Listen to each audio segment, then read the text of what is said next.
Hello dear students, मैं हर्षला चौहान। आज का मेरा लेक्चर बीएससी फर्स्ट ईयर के लिए है, जिसमें हम फर्स्ट पेपर की यूनिट 3 का एक टॉपिक पॉइजन रेशियो डिस्कस करेंगे। एग्ज़ाम के पॉइंट ऑफ व्यू से भी ये इम्पोर्टेंट क्वेश्चन है।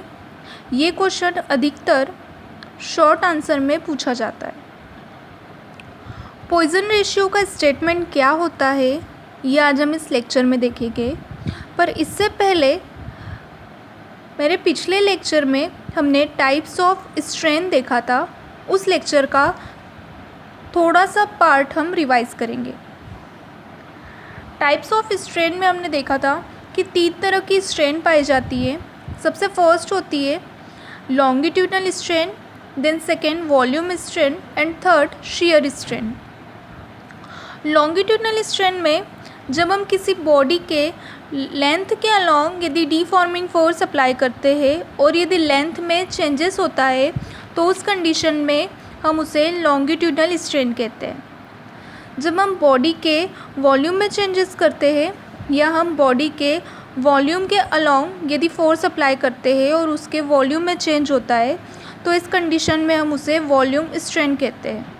एंड थर्ड है यदि हम किसी बॉडी के एक सरफेस को फिक्स्ड रख के उसकी दूसरी सरफेस पे फोर्स अप्लाई करें तो इस कंडीशन में बॉडी की लेंथ और बॉडी का वॉल्यूम सेम होता है, मतलब वही होता है, कोई चेंजेस नहीं होता है, बट उसके शेप में चेंजेस हो जाता है। तो इस कंडीशन को हम shear स्ट्रेन कहते हैं।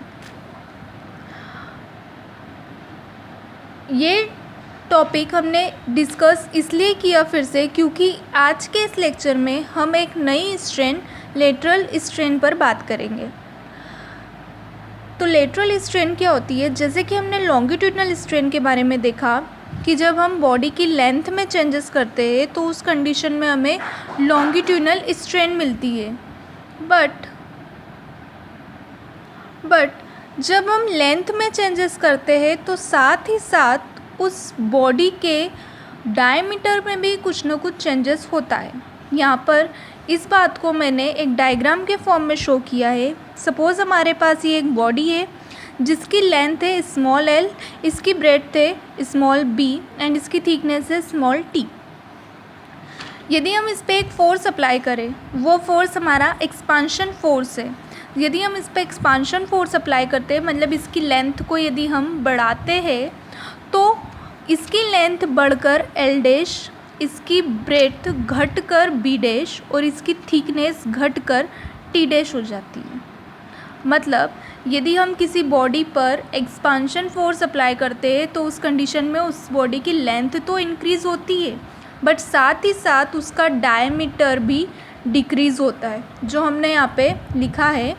When a deforming force is applied along length of a wire, its length increases and simultaneously its diameter decreases।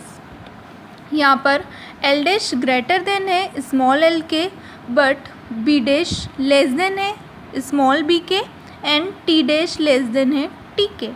मतलब लेटरल स्ट्रेन किसी बॉडी की लेंथ में इंक्रीजेस के साथ साथ उस बॉडी के डायमीटर में डिक्रीज को शो करती है। मतलब यदि हम किसी बॉडी में डीफॉर्मिंग फोर्स अप्लाई करें तो उसकी लेंथ बढ़े तो साथ ही साथ उसका डायमीटर कम होता है। इस कंडीशन को या इस स्ट्रेन को लेटरल स्ट्रेन, पार्श्विक विकृति कहते हैं।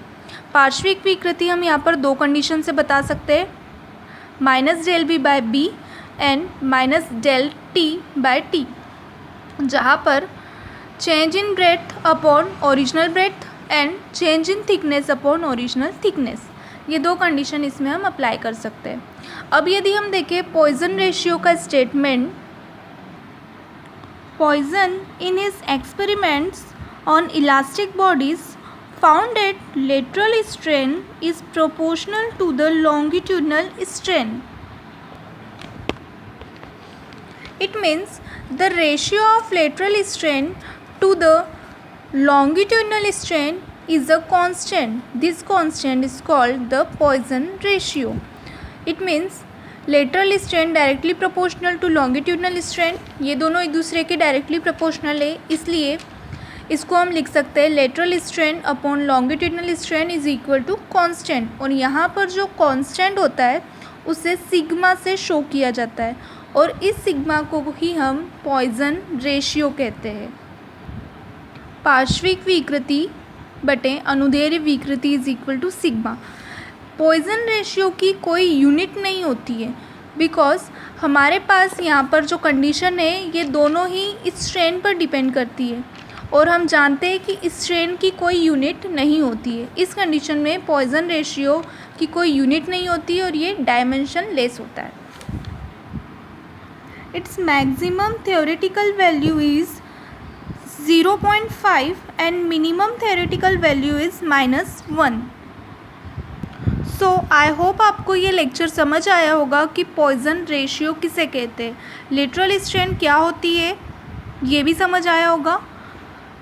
Lateral strain directly proportional to longitudinal strain is equal to constant and is called Poisson ratio. अगर आपको लेक्चर अच्छा लगे तो प्लीज़ लाइक और शेयर ज़रूर कीजिएगा। Thank you.